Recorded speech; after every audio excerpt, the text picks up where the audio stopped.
자, 안녕하세요. 고전소설 개괄하도록 하겠습니다. 갈래 핵심 노트 페이지 69쪽 펴세요. 갈래 핵심 노트 보시면 고전소설의 개념이 나와 있습니다. 같이 한번 읽어보도록 하겠습니다. 조선 전기부터 가보개혁 이전까지 창작된 소설. 조선 후기에 정말 많이 창작이 됩니다. 종류가 있고요. 그리고 특징, 대표적인 작품 중심으로 볼게요. 한문 소설이 있고 한글 소설이 있어요. 한문 소설은 당연히 한글 창제되기 이전일 텐데 한글이 창제된 이후에도 한문 소설로 사용이 된 작품들이 많아요. 쓰여진 기존의 설화 폐간 문화, 가짜 전기죠. 가짜 전기 등을 바탕으로 중국에서 들어온 소설의 영향을 받아 발생했어요. 초기에는 당연히 한문 향후 계층의 취향을 반영한 소설이 만약 창작됐지만 후기에는 현실을 비판하고 풍자한 작품이 많이 나타나요. 예를 들어 김시습의 금오시나 최초의 한문 소설이에요. 한문 소설. 그리고 우리가 알아야 할 것은 박지원의 소설들은 다 한문 소설이라는 거. 우리가 배운 호질도 한문 소설에 포함이 되어 있습니다. 허생전, 양반전 등.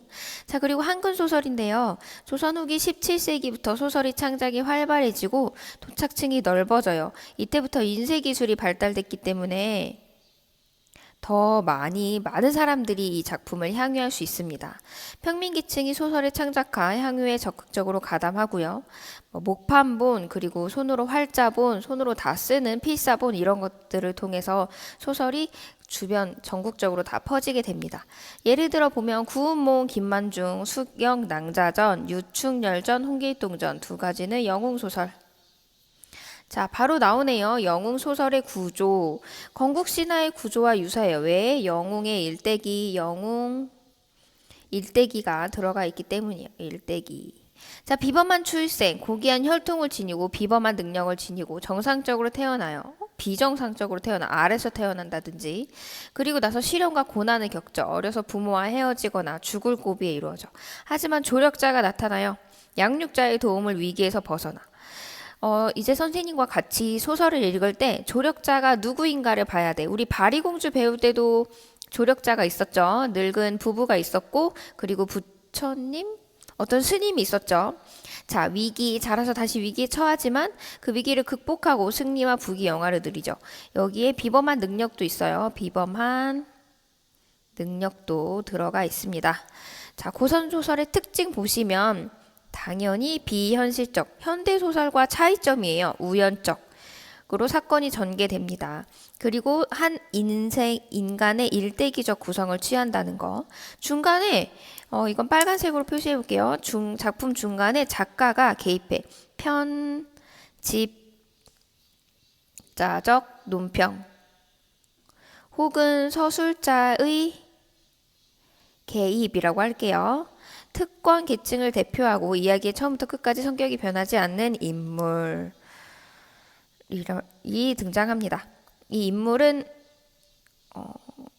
평면적 인물, 평면적 성격이에요. 그 반대로 CF 입체적 성격은 현대소설이죠. 현대소설. 완전 후기로 갈수록 인물이 많아지고 입체적 성격이 나타나면 현대소설의 영향, 이제 그쪽으로 가는 과도기적 영향이 발생하기 때문이에요. 대부분은 행복한 결말, 권선징, 악의 주제와 사회적 모순에 대한 비판과 풍자 등을 담고 있죠. 자, 대표적인 작품을 볼게요. 주제 중심으로 볼 거예요. 염정소설이라고도 해. 염정소설이라고도 합니다. 그리고 영웅 소설 혹은 군담 소설, 가정 소설, 풍자 소설, 그리고 이런 거 그냥 심청전은 따로 보면 돼요. 자, 사랑 관련된 거 이생규장전 선생님과 바로 할 건데요. 운영전은 유일한 비극적 소설입니다. 남녀 주인공이 난관을 극복해서 사랑을 성취하는데 운영전은 둘 다 죽어요. 이생규장전도 둘 다 죽긴 죽네. 비극적 소설입니다. 영웅의 활약은 이거는 중요하니까 알아두세요. 염정이나 사랑이나 언제나 하나씩은 나오니까. 자, 유충열전은 유충열이라는 사람이 영웅이 일대기를, 임경업전은 임진왜란을 실패한 이후에 임경업이 임진왜란 전쟁, 임진왜란인지 병자호란인지 선생님 헷갈리는데 임경업은 그 전쟁의 실패를 임경업이라는 실제 인물을 통해서 소설화한 거예요. 난세를 수습할 영웅의 출현을 갈망하는 마음이 반영된 거.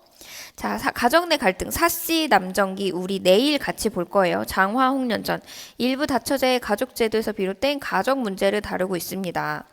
자, 풍자와 비판은 양반전과 호질이 해당되는데 조선 후기 서민 의식이 성장하면서 현실의 부조리에 대한 비판과 풍자가 다양한 형태로 드러나는 것을 말합니다.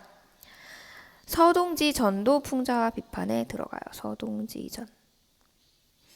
유교적 덕목, 효죠. 심청이 아버지를 위해 죽었으니까, 희생을 했으니까 효와 충, 우애 등을 다루면서 권선징악의 결말을 맺습니다. 자, 풍자적 성격의 고전소설들을 보면 구운몽, 인생무상을 노래하며 인간의 욕망의 절제를 이야기했어요. 9명의 인물이 그리고 9명의 인물이 이거 구루문. 그리고 이거는 꿈몽. 꿈에 가서 구루문 주제. 이것은 형식의 특징을 갖고 있는 것이 구운몽이에요. 홍길동전은 허균이 쓴 최초의 한글로 된 영웅소설이에요. 적서차별, 평등, 탐관오리, 부정부패 이런 것들이 나타나 있죠. 양반허생, 방문자적. 양반전 허생을 통해서 허생의 양반 사회를 풍반하고 양반의 생활을 풍자하는데 광문자전은 새로운 인간상을 제시합니다. 자, 마장전과 호질은 유학자와 유생들의 위선을 풍자하는 거. 호질도 양반 사회에 풍자하는 거 우리 배웠었습니다. 자, 7분 정도로 찍었는데요. 내일 고전소설 한 번 더 보고 왼쪽에 있는 개념 선생님과 함께 보고 어떻게 고전소설을 읽고 나가야 하는지 보도록 하겠습니다.